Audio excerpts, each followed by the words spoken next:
For 7 years, the Duke never touched his wife until one night. He finally begs to claim her.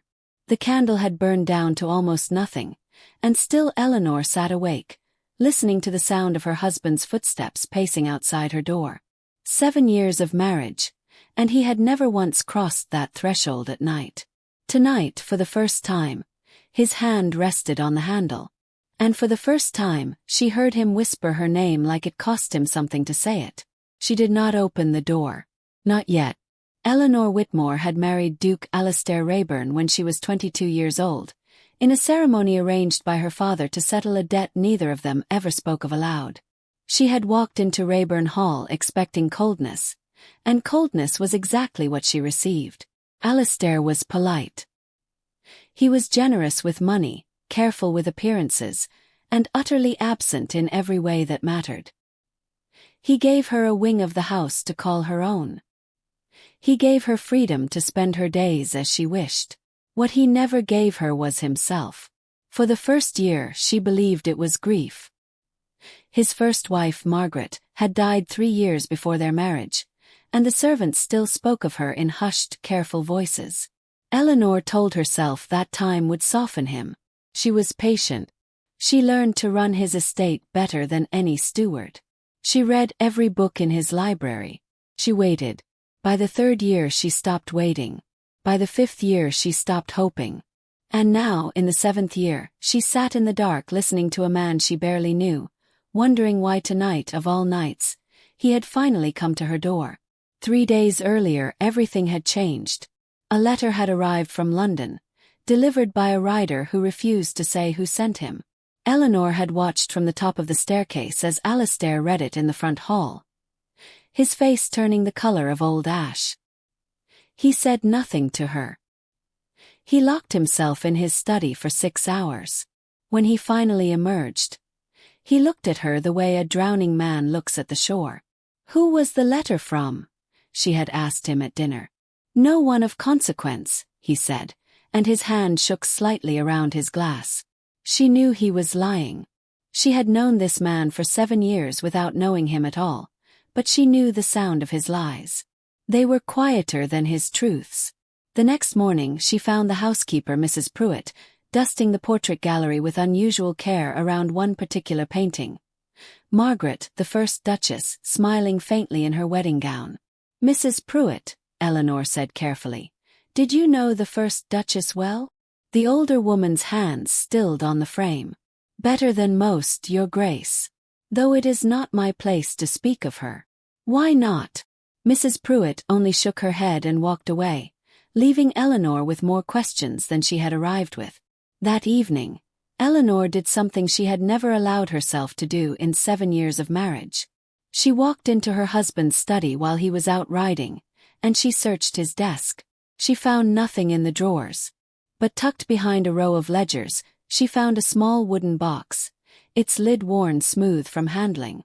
Inside was a single dried flower, a lock of pale hair tied with ribbon, and a letter addressed to Alastair in handwriting she did not recognize. The letter was dated 8 years ago. She did not read it.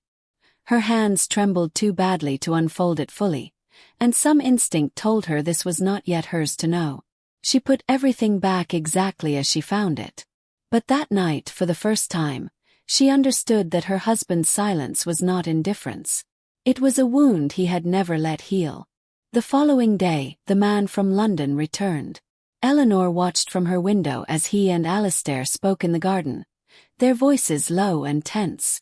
She could not hear the words, but she saw her husband's shoulders drop, saw him press a hand over his eyes like a man trying to hold himself together by force of will alone. That night, he did not come to dinner. She found him instead in the small chapel behind the east wing, sitting alone in the dark before Margaret's memorial plaque. She almost turned away. But something made her stay in the doorway, silent, watching a man grieve a wife he had lost nearly a decade ago as if it had happened yesterday. She asked me to remarry, he said suddenly, not turning around. He must have heard her breathing. Before she died. She made me promise I would not spend my life alone in this house. Eleanor said nothing. She had waited 7 years for him to speak to her like this, and she was terrified that any word from her might make him stop. "I promised her," he continued, his voice rough.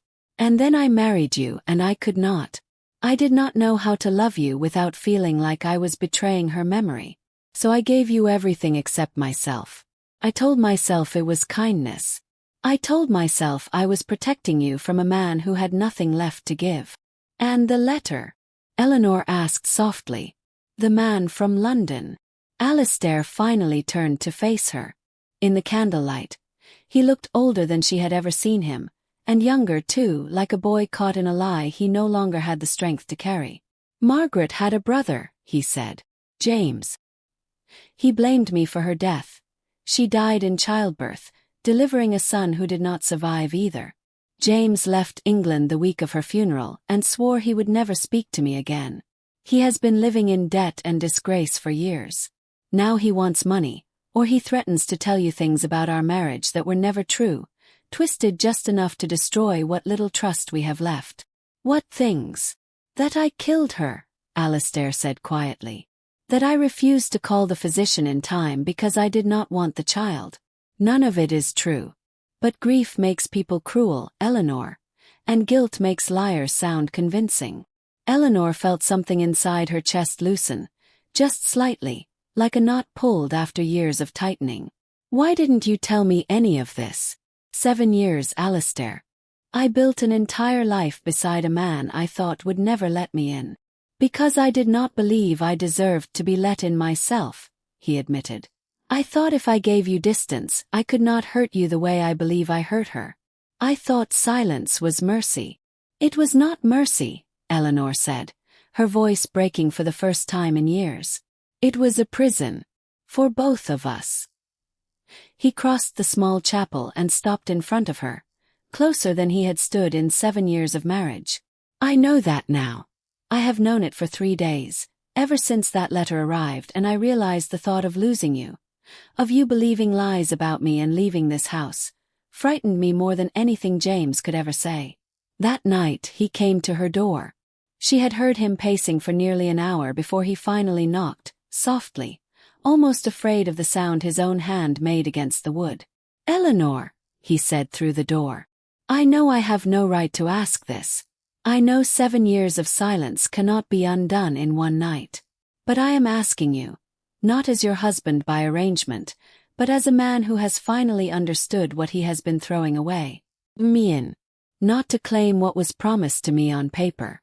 Let me in so that I may finally begin to earn what I should have been building with you from the very first day." Eleanor sat with her hand against the door for a long moment, feeling 7 years of loneliness pressing against 7 years of longing. Then she opened it. What passed between them that night was not the desperate claiming of a marriage bed too long ignored. It was quieter than that and far more important. It was 2 people finally choosing to see each other, after years of choosing distance instead. It was Alistair speaking Margaret's name aloud without flinching, finally able to grieve properly because he was no longer grieving alone. It was Eleanor understanding that his silence had never been about her unworthiness, but about a wound he had not known how to survive. James never returned to Rayburn Hall. Alistair sent him enough to start again honestly, on the condition that the lies stopped for good. Whether James kept that promise elsewhere was not something Eleanor ever needed to know. What mattered was that the truth had already been spoken inside their own walls, long before any letter could threaten to tell it first. Months later, visitors to Rayburn Hall would remark on how the Duke and Duchess had changed, how he now sought her opinion before decisions that once he made alone, how she no longer ate dinner in silence across an empty table. The portrait gallery gained a new painting that spring.